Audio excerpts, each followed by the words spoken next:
नमस्ते बच्चों, स्वागत है आप सभी का हिंदी की कक्षा में। हम पढ़ रहे हैं अध्याय 15 जिसका नाम है बिशन की दिलेरी। तो बच्चों यह एक कहानी है, इसलिए गद्य खंड में आएगी। इसकी विधा क्या है? कहानी। अब बिशन एक छोटा 10 साल का बच्चा है। बिशन की दिलेरी, इसमें एक शब्द आया दिलेरी जिसका अर्थ होता है दया। तो इस कहानी में हम यह सीखेंगे, एक 10 साल का छोटा बच्चा हमें यह सिखाएगा कि पशु पक्षियों से किस प्रकार हमें व्यवहार करना चाहिए। हमारा स्नेह होता है पशु पक्षियों के प्रति। तो आइए इस कहानी में हम बहुत कुछ सीखने वाले हैं। सुबह का समय था, पहाड़ों के पीछे से सूरज झांक रहा था।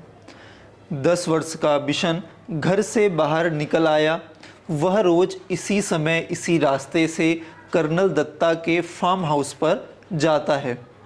आप कल्पना कीजिए, सुबह का समय है और 10 साल का बिशन जो कर्नल दत्ता के वहाँ घर जा रहा है। कर्नल दत्ता की पत्नी पढ़ाई में उसकी मदद करती है। फार्म से लगे सेबों के बाग में कीटनाशक दवा का छिड़काव हो रहा था। कीटनाशक दवा क्या होती हैं? जो कीट पेड़ पौधों में लगे रहते हैं उनकी वृद्धि रोक देते हैं। तो इसलिए कर्नल दत्ता क्या कर रहे थे? पेड़ पौधों की रक्षा कर रहे थे। और बहुत तड़के काम शुरू हो जाता था।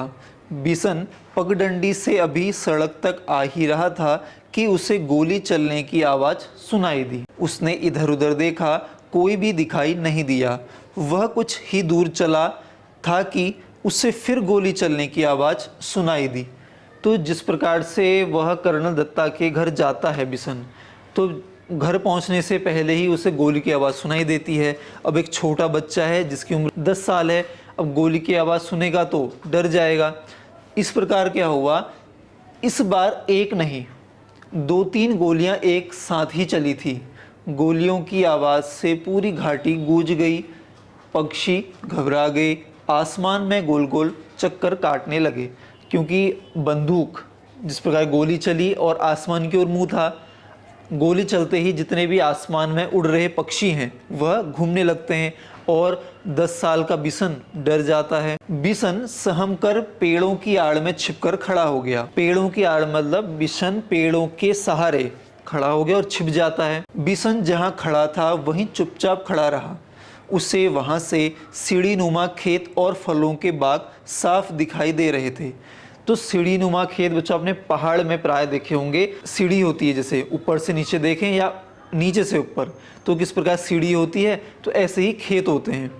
अब जो आप कल्पना कीजिए, एक पेड़ के सहारे बिशन खड़ा है और सीढ़ी नुमा खेत भी देख रहा है और दूसरी तरफ गोलियों की आवाज़ को सुन रहा है, इसलिए वो डर गया। फिर है, खेतों में काम करते हुए किसान भी दिखाई दे रहे थे। फसल तैयार खड़ी थी। सुबह की हल्की धूप में खेत सुनहरे दिखाई दे रहे थे। बिशन अभी सोच ही रहा था कि गोली किसने और क्यों चलाई होगी कि तभी एक और गोली की आवाज़ आई। एकाएक बिशन को गोली चलने का कारण समझ में आ गया। अब बिशन को थोड़ा समझ में आता है कि गोली चल रही है, किसान खेत में काम कर रहे हैं और ऊपर जो आसमानी पक्षी है वो उड़ रहे हैं। तो उसको कहीं ना कहीं लगता है कि शायद ये गोली जो उड़ रहे पक्षी है उनके लिए है। तो उसको बिशन को थोड़ा बहुत समझ में आता है। फिर है, जब फसल पक जाती है तब गेहूं के खेतों में दाना चुगने ढेरों तीतर आ जाते हैं।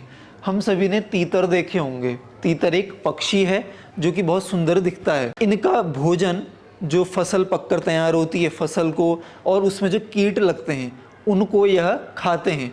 तो इस प्रकार जब फसल पककर तैयार हो जाती है तो आपने देखा होगा तीतर खेतों के पास उड़ते हुए आपको दिखाई देंगे। शिकारी इस बात को जानते हैं, इसलिए वे सुबह सुबह ही तीतर मारने चले आते हैं। शिकारी कौन? जो पशु पक्षियों का शिकार करते हैं, शिकार करके उनको मारते हैं फिर उनको खाते हैं। तो इस प्रकार से वह जब फसल तैयार है, अब उनको पता है कि यहाँ पर तीतर आएंगे, इसलिए शिकारी आए हैं और तीतर को मारेंगे। पिछले साल भी शिकारियों ने इसी तरह बहुत से तीतर मारे थे। कुछ तीतर तो वे उठा ले गए, बाकी को वहीं छोड़ गए। खेतों को काटते समय किसानों को बहुत से मरे और जख्मी तीतर मिले। बिशन ने सोचा, कितना दुख पहुंचाने वाला काम करते हैं ये शिकारी। वह समझ गया कि शिकारी ही तीतरों पर गोलियां चला रहे हैं, इसलिए वह पेड़ों के बीच से निकलकर खेतों के किनारे किनारे चलने लगा। वह चलते चलते सोच रहा था कि इन शिकारियों को सबक सिखाया जाना चाहिए। तो इस प्रकार वह चलते जा रहा है, लेकिन यह सोचता है, एक 10 साल का है बच्चों, छोटा बालक है, वह सोच रहा है कि इनको सबक सिखाना चाहिए, लेकिन उन्हें कैसे सबक सिखाया जाए यह उसकी समझ में नहीं आ रहा था। तभी उसके पाँव के पास सरसराहट सी हुई। उसने देखा एक घायल तीतर गेहूं की बालियों के बीच फंसा छटपटा रहा है। तो जो फसल है, गेहूं की फसल है, उनकी बालियां हैं, उनके बीच देख रहा है एक तीतर तड़प रहा है। बिशन वहीं घुटनों के बल बैठ गया। उसने घायल तीतर को पकड़ने के लिए हाथ बढ़ाया, लेकिन घबराया हुआ तीतर छिटक कर खेत के और अंदर चला गया। बिशन जानता था कि शिकारी इस तीतर को ढूंढ नहीं पाएंगे और घायल तीतर यहीं तड़प तड़प कर मर जाएगा। उसने स्वेटर उतारा और मौका देखकर तीतर पर डाल दिया।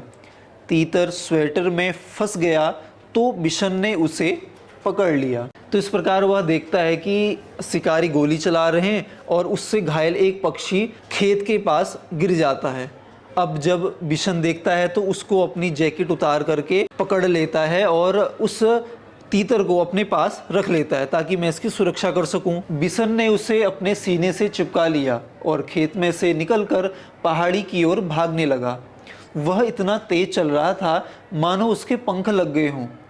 कर्नल दत्ता के घर के रास्ते में एक तरफ गेहूं के खेत थे, दूसरी तरफ कंटीले तारों की बाड़।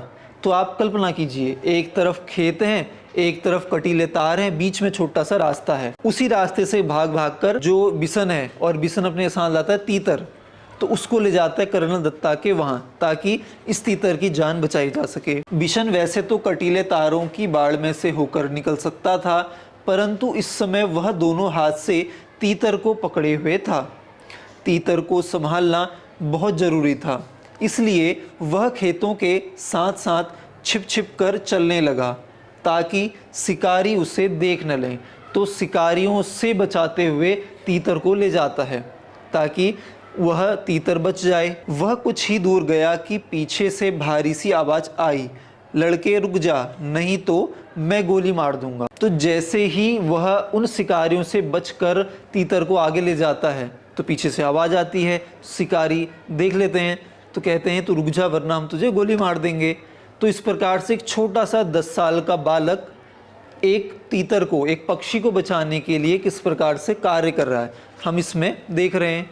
तो बच्चों यहाँ पर भाग 1 पूरा होता है। अब हम मिलेंगे भाग 2 में, जानेंगे इसके बाद कहानी में क्या हुआ, कैसे एक 10 साल के विशन ने उस तीतर की जान बचाई अथवा नहीं, या क्या हुआ आगे हम जानेंगे कहानी में भाग 2 में। तब तक आप इसको समझिए और अपने शब्दों में लिखिए। आप सभी का धन्यवाद। नमस्ते।